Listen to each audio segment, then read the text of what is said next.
Hola, ¿qué tal? Muy buenos días a todas y todos. Mi nombre es Leonardo Zenén Cabello Álvarez. El día de hoy estaré siendo el moderador de esta mesa que lleva por nombre Derechos Humanos, en el marco del Congreso Internacional de Bioética, la bioética global y su impacto en el siglo XXI. Un poquito más. A ver, así. Vale. Hoy, 20 de septiembre de 2023, tendremos una serie de ponencias donde en primer momento presentará el doctor José Manuel Luna Nemesio con el título de la ponencia Economía, Ecología y Salud, tres ejes para la protección del ambiente y la biodiversidad. En segundo momento estará presentando la ponencia la doctora Mariana Paula Loyola Gutiérrez con la ponencia titulada Protegiendo a las futuras generaciones, y en último momento el doctor Emilio José Ideas con la ponencia titulada Nuevos Derechos y Globalización. Cada ponencia tendrá una duración de 25 minutos, dejando 5 minutos para preguntas y respuestas. Bueno, para dar continuidad a lo programado, me permito presentar a nuestro primer ponente, al doctor José Manuel Luna Nemesio, quien es licenciado en Economía por la UNAM, maestro en Ciencias Sociales por la Universidad Autónoma del Estado de Morelos y doctor en Geografía por la Universidad Nacional Autónoma de México. Actualmente realiza el tercer año de la estancia postdoctoral en la Unidad Académica de Estudios del Desarrollo de la Universidad Autónoma de Zacatecas. Además, desde el 2021, es integrante del Sistema Nacional de Investigadores e Investigadoras del CONACYT. Desde el 2018 es director editorial de las revistas científicas Forum International Journal of Social Science and Humanities y de Economics International Journal, miembro fundador de la Red de Difusión y Divulgación de las Investigaciones de las Ciencias Sociales y Humanidades, por sus siglas REDDICH, y del Panel de Cooperación Universitaria para la Investigación con Incidencia Social y Ambiental. Desde mediados del 2023 dirige la Academia Mexicana de Salud Ambiental y Desarrollo. Su línea de investigación es la crítica de la economía política, con énfasis en estudios sobre devastación ambiental de los sistemas socioecológicos, enfermos ambientales y conflictos epidemiológicos ambientales. Sin más, y esta resumida reseña, le doy la palabra al doctor José Manuel Luna Nemesio para que proceda a exponernos. Adelante, doctor José Manuel. Hola, muy buenos días a todas y a todos. Muchas gracias por la presentación. Antes de comenzar, me gustaría agradecer también al doctor Jesús Armando por la invitación a participar en este importante evento. Voy a comenzar a compartir mi pantalla para ir guiándome en la presentación. Si me confirman que la estén visualizando, por favor. Correctamente, doctor. Muy bien, muchas gracias. Bueno, como ya se mencionó, el título de la ponencia que preparé para este primer Congreso Internacional de Bioética lleva por título Economía, Ecología y Salud, tres ejes para la protección del ambiente y la biodiversidad. Esta exposición la he dividido en tres momentos. El primero busca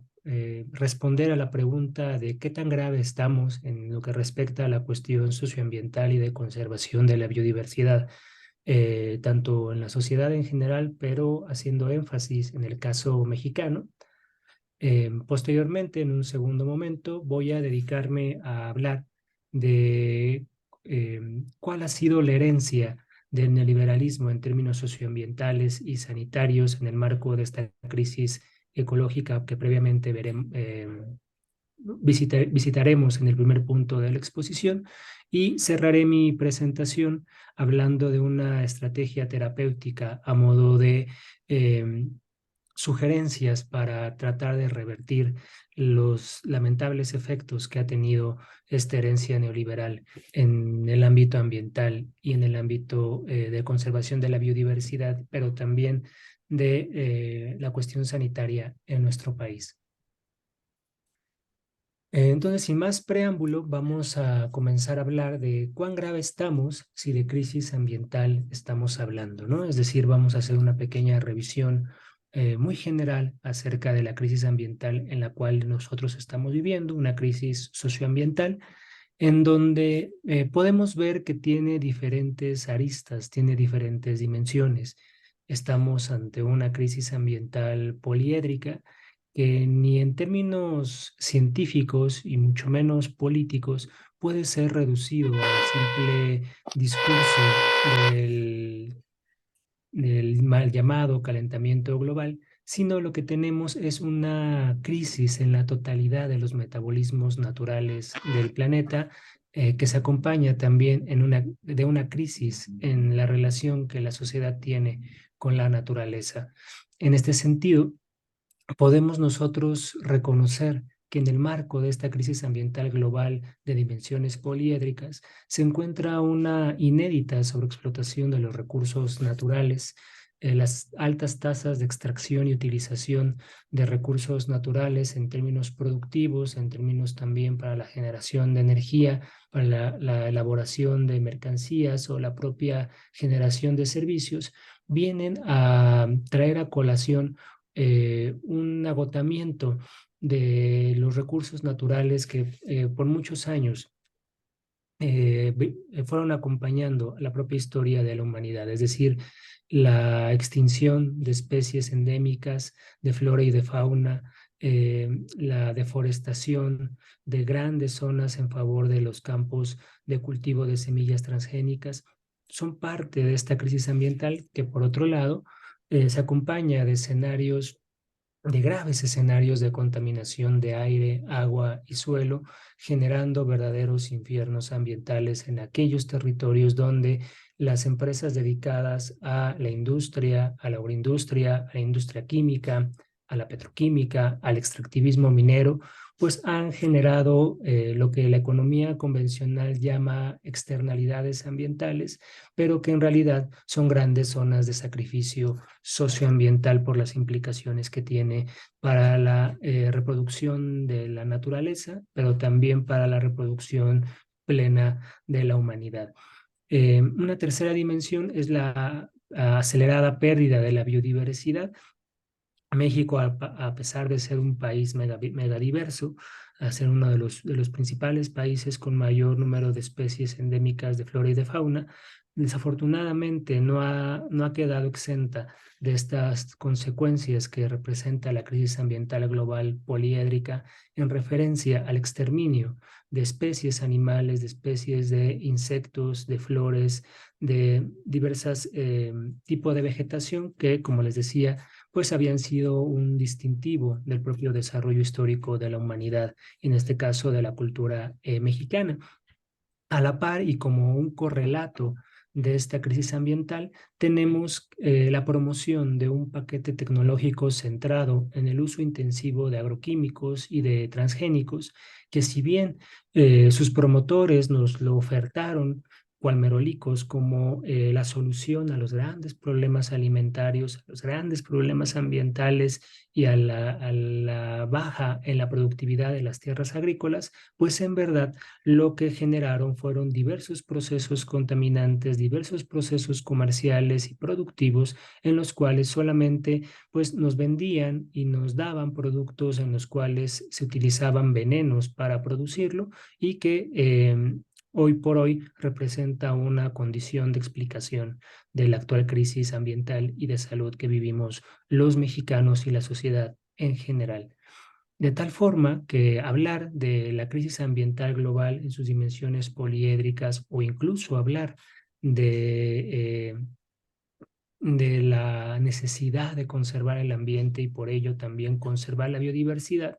pues significa de suyo hablar de una crisis de la totalidad de la vida en el planeta Tierra. No solamente las especies animales, no solamente la vegetación, los insectos están puestas en crisis, sino también la propia reproducción social, la propia humanidad como tal está puesta también en jaque. Esto es que, acompañando a esta crisis ambiental global, tenemos una crisis civilizatoria en el marco de lo que Jorge Beraza ha llamado una degradación civilizatoria mundial, que de suyo representa una fractura en el equilibrio metabólico entre la sociedad y la naturaleza, por aludir al término que utiliza John Bellamy Foster.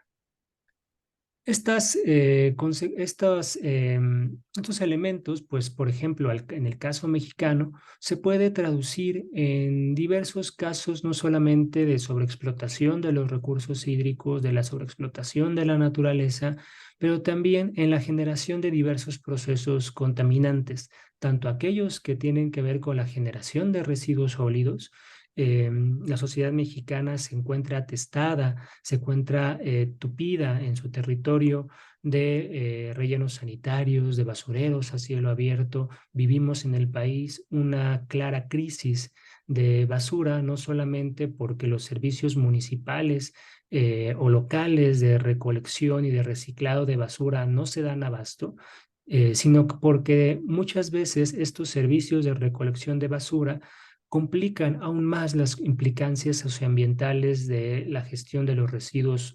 urbanos. Por ejemplo, cuando se establecen procesos de quema de basura o procesos de reciclado que, aunque son promovidos y son anunciados como una tecnología sustentable, pues en realidad representa un grave problema para la salud de las comunidades que viven al lado de estos rellenos sanitarios. Otro ejemplo es la descarga irregular y no vigilada de aguas residuales, tanto público-urbanas como industriales, ¿no? Que hoy por hoy representa uno de los grandes focos rojos que tenemos en México, en tanto que o bien no hay plantas de tratamiento de aguas residuales, o las que hay operan por debajo de su capacidad instalada, o peor aún, no tienen el tipo de tecnología necesaria para eliminar de las aguas residuales los llamados contaminantes emergentes, como son los disruptores hormonales, como son los fármacos, metales pesados y una serie de elementos químicos que son peligrosos dada su toxicidad o su ecotoxicidad. Esto, pues, se ha traducido en lo que se puede considerar como la herencia socioambiental del neoliberalismo, que para los fines de la presentación podemos reducir o podemos presentar en dos de sus vertientes. Primero, una serie de territorios devastados y, por otro lado, diversos o, digamos, una cantidad cada vez mayor de cuerpos enfermados. Para entender entonces cómo y por qué se han producido esta relación entre territorios enfermados y cuerpos, perdón, de territorios devastados y cuerpos enfermados, pues hay que partir de reconocer la estrecha relación que hay entre la economía, la ecología y salud. Normalmente la academia, sobre todo durante el auge y desarrollo de la ciencia neoliberal y mercenaria que caracterizó los diversos planes y programas de estudio de las universidades, centros de investigación en los últimos 35 años, por decirlo menos. Pues separaron estos ejes del conocimiento en donde había planes y programas de estudios de economía que le correspondía sobre todo a las ciencias sociales. Había planes y programas de estudios de la ecología donde solamente los académicos de ciencias, de las ciencias naturales, eran los que tenían algo que decir al respecto, y peor aún cuando uno quería hablar de temas de salud, porque solamente los estudiantes de medicina eran, o la academia de la medicina, eran los únicos capacitados y con una voz de autoridad, como si se tratase de discursos feudales y aristocráticos, para hablar de temas relacionados con la salud, cuando en realidad podemos ver que existe una estrecha relación entre la economía, la gestión de las necesidades y capacidades con las que cuenta una necesidad para producir y consumir sus medios de subsistencia, con la gestión de los recursos naturales, con la gestión del aire, con la gestión del agua, con la gestión de la biodiversidad, que es central y es estratégica para precisamente como una riqueza natural es central para la satisfacción de las necesidades de la población, ¿no? De allí que la relación entre economía y ecología, por supuesto que guarda una estrecha relación con los determinantes de la salud. La salud no puede ser explicada sola y exclusivamente por determinaciones genéticas, como pretenden hacer también estos especialistas de la ciencia médica. Si bien lo genético tiene un peso importante en la explicación de ciertas patologías, reducir la complejidad del sistema inmunológico de las personas, reducir la complejidad también de cómo se producen las patologías, de cómo se generan también los diversos tipos de virus, de bacterias y posteriormente cómo estos interactúan con el propio sistema inmunológico de la población. Reducirlo al factor genético es no querer dar cuenta de la complejidad que tiene hoy en día la producción socioambiental de la salud. En este sentido, pues cuando uno habla de la dimensión económica, en el caso de la conservación de la biodiversidad en el marco de la crisis ambiental global,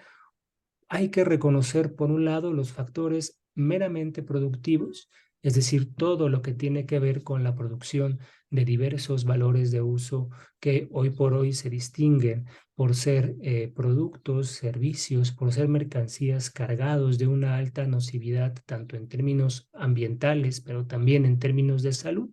Basta hacer una pequeña revisión a nuestras alacenas, a nuestro refrigerador, y podremos nosotros encontrar cómo el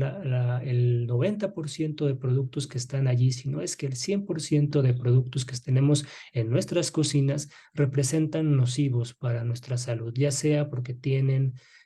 azúcar, porque tienen harina refinada, porque fueron cultivados con agroquímicos, porque vienen en envoltura de plástico, porque tienen saborizantes, tienen conservadores, ¿no? Es decir, el hecho de que la industria química hoy por hoy se constituya por un poco más de 67 millones de sustancias químicas y que año con año se creen 15,000 nuevas sustancias, uno puede alarmarse, sobre todo por la gran perversión que ha tenido la producción de alimentos hoy en día mediante la generación de alimentos ultraprocesados que desafortunadamente representa la columna vertebral del sistema agroalimentario en la sociedad contemporánea. Como les decía, el problema también es de la generación de residuos sólidos y desechos contaminantes, donde el problema no es del consumidor, no somos nosotros que tenemos que aprender a reciclar, reutilizar y reusar. El grave problema está en que todo lo que nos venden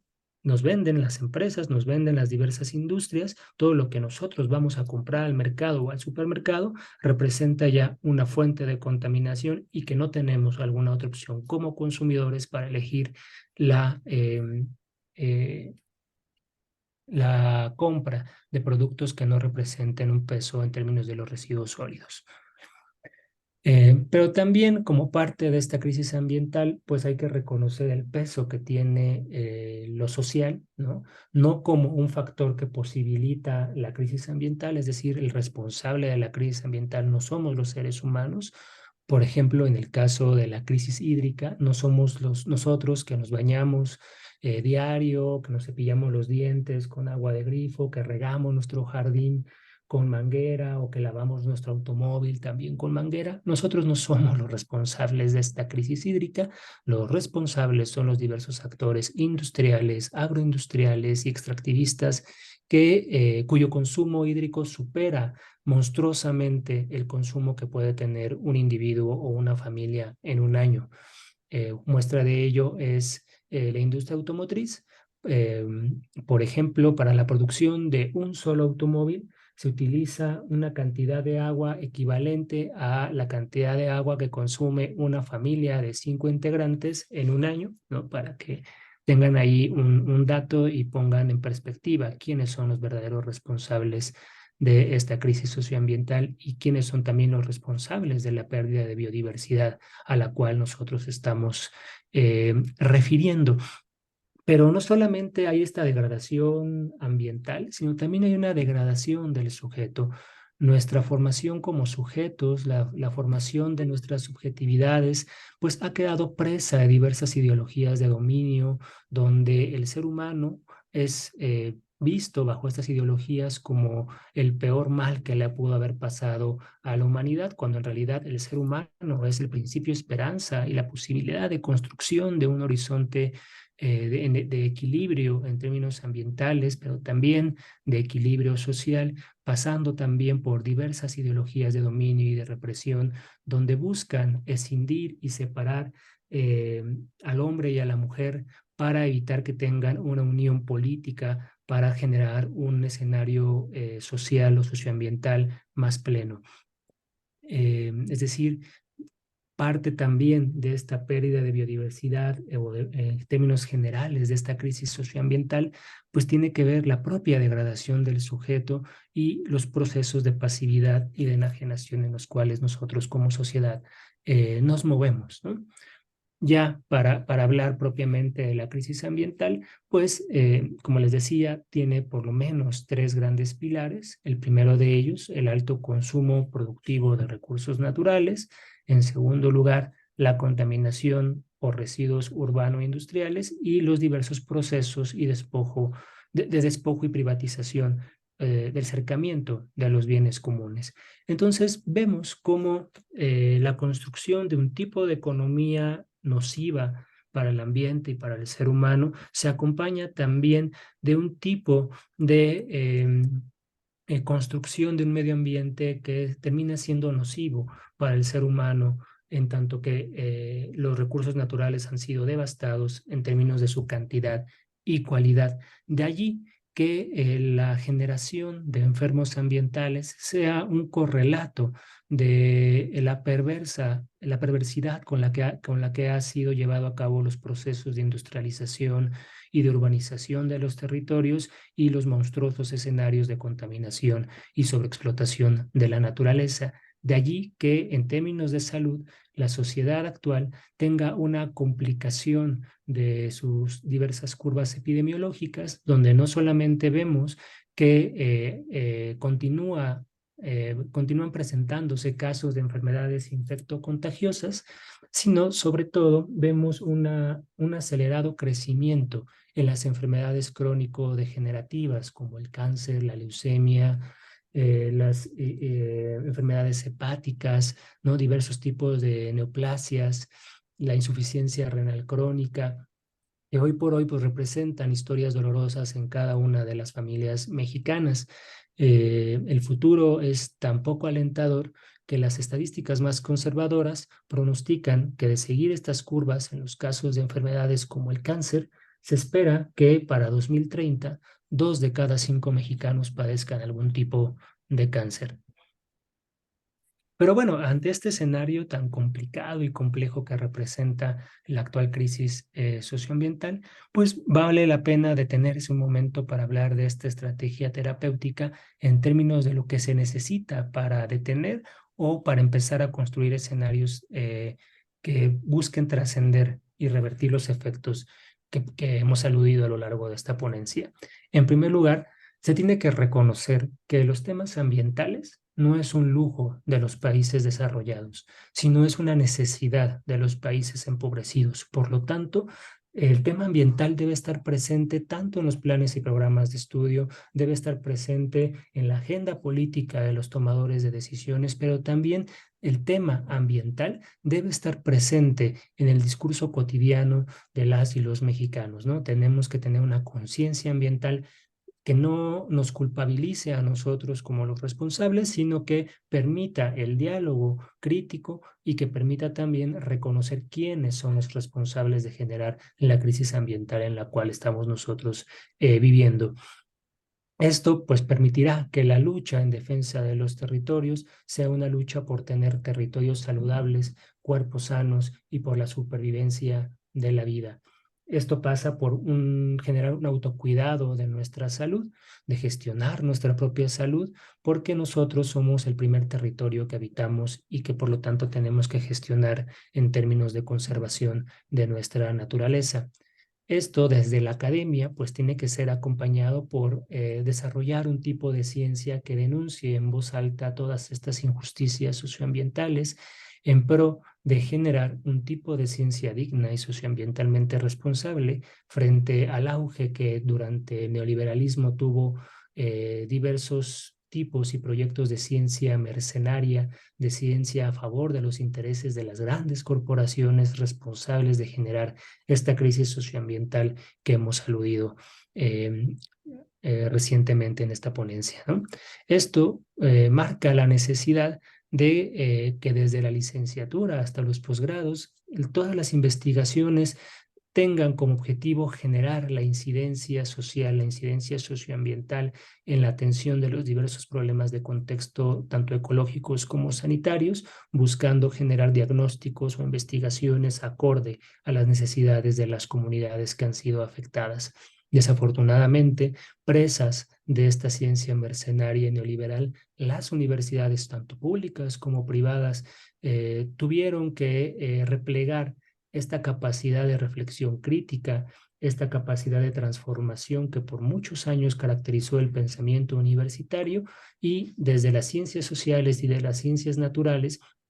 tuvieron también que reformular sus planes y programas de estudio para censurar, para prohibir todo tipo de pensamiento crítico, todo tipo de reflexión que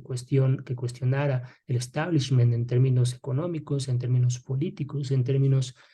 socioambientales. De allí que es importante que se emprendan proyectos de investigación en torno a diversos problemas ambientales, como puede ser la producción de enfermos ambientales, la territorialidad de la enfermedad, para poder tener una panorámica crítica de cuál es el gran problema histórico en el que estamos nosotros como sociedad, ¿no? Esto pues permitirá contar con espacios para reconocernos, para acompañarnos, porque estos elementos que les acabo de contar pues no son simples estadísticas, no son simples datos, cifras o argumentos que sirven para exponerlos ante un público, como es el caso de esta ponencia, sino son escenarios que duelen, son escenarios que preocupan, son escenarios que angustian a las familias que padecen vivir en territorios devastados, a familias que tienen que padecer las consecuencias en su salud de esta contaminación creciente del ambiente en el que tienen que aprender a sobrevivir, y que hoy por hoy, como les digo, representan espacios de dolor para estas gentes, ¿no? Por lo tanto, la academia no puede permanecer ajena a este sufrimiento, no puede permanecer ajena a este dolor, ¿no? Por eso yo celebro que se realicen este tipo de congresos, y pues agradezco nuevamente la oportunidad que me han dado para exponerles esta ponencia, ¿no? Pues eso es lo que yo tenía para compartirles, pues agradecerles por su tiempo.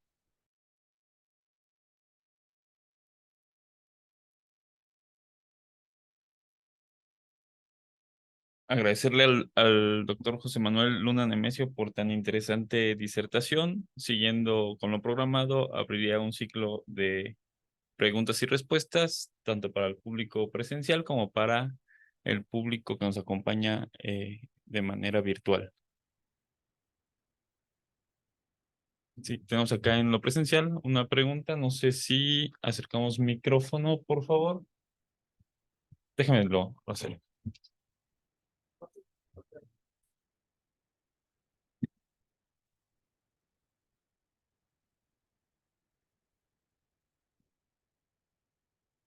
Gracias por la ponencia, doctor Luna.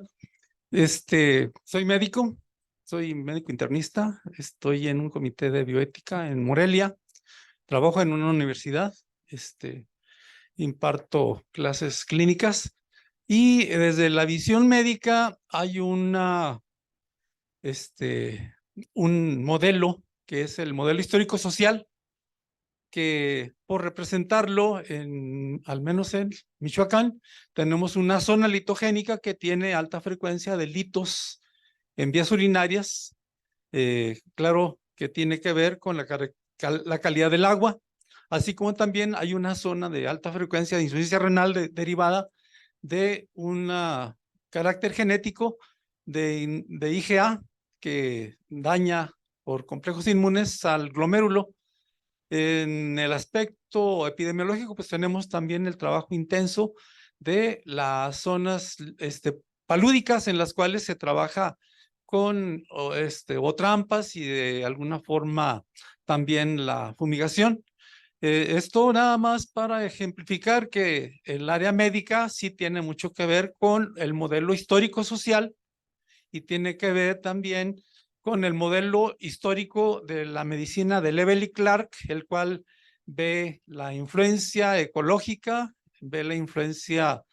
genética y epigenética en la génesis de la enfermedad, que ha sido de alguna forma, a lo mejor un aspecto un poco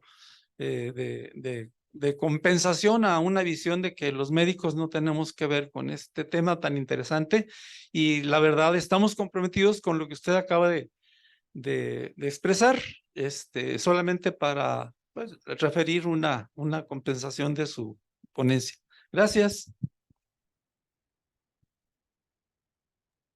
Sí, muchas gracias por su comentario. Por supuesto, los proyectos que relacionen los estudios de la salud con las dimensiones socioambientales, económicas, pues son cruciales, ¿no? Por ejemplo, la obesidad, la diabetes, pues desafortunadamente son presentadas hoy por hoy como un problema genético, ¿no? Como se tiene el gen del mexicano y entonces por castigo divino, ¿no? Pues, o por castigo de la naturaleza, pues fuimos marcados con esta cruz que debemos de cargar y son los casos de la diabetes, el cáncer o la obesidad que padece la mayor parte de la población mexicana, cuando en realidad estas enfermedades crónico-degenerativas, como muchas otras, tienen un alto componente de explicación en sus curvas epidemiológicas por los factores de alimentación,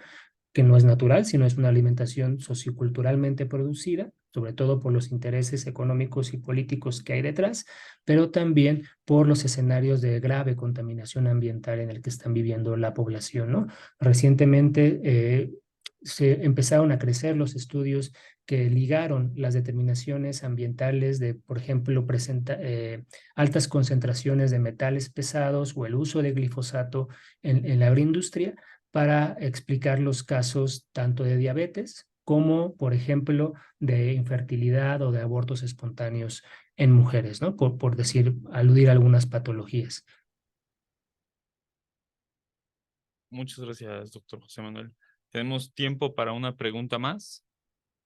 ¿Aquí en lo presencial? ¿No? ¿Por ahí en lo virtual? ¿Tampoco? Bueno, tenemos por acá otra.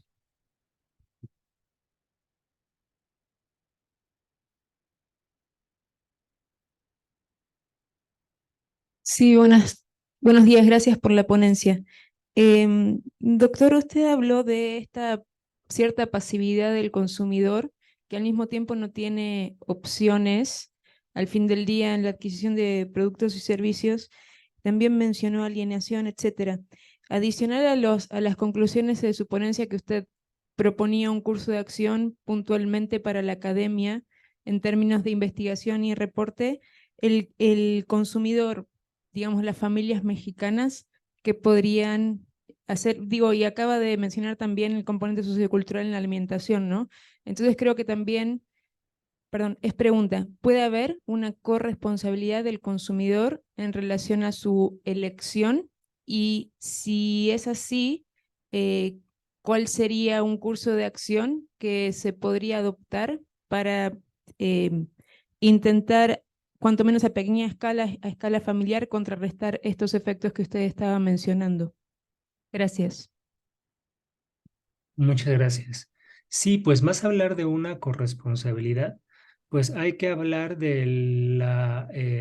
necesidad de la sociedad civil por organizarse para ejercer presión para que estas condiciones cambien, porque yo no soy responsable de tener solamente productos que generen enfermedades o productos que generen problemas ambientales para consumir. Digo, podría decir las empresas que yo soy libre de consumir. Entonces yo elijo si consumo eh, verduras sembradas con agroquímicos o consumo productos ultraprocesados, ¿no? O bueno, tengo una tercera opción, no consumir nada y morirme de hambre, ¿no? Yo soy libre de elegir, pero en realidad a mí no me dan una opción que sea lo suficientemente plena en términos socioambientales, en términos sanitarios para mejorar mi consumo. Lo que sí puedo hacer es organizarme con mi familia, organizarme con mi comunidad para ejercer presión a los tomadores de decisiones, para que ellos cambien la ruta, para que ellos, mediante ejercicios democráticos, puedan favorecer la transformación de este escenario, ¿no? Por eso es importante que ahora que se vienen tiempos electorales en diversa escala, pues exijamos que los y las candidatas a ocupar puestos públicos, a ocupar cargos de elección popular para la toma de decisiones, pues tengan en su agenda los temas socioambientales como un elemento central, no como un elemento accesorio, sino como un elemento estratégico para buscar construir un mejor horizonte. Ok, bueno, agradeciendo las preguntas, comentarios y respuestas en esta ponencia, me permito continuar con la siguiente disertación, que lleva por título Protegiendo a las futuras generaciones, a cargo de la doctora Mariana Paula Loyola Gutiérrez.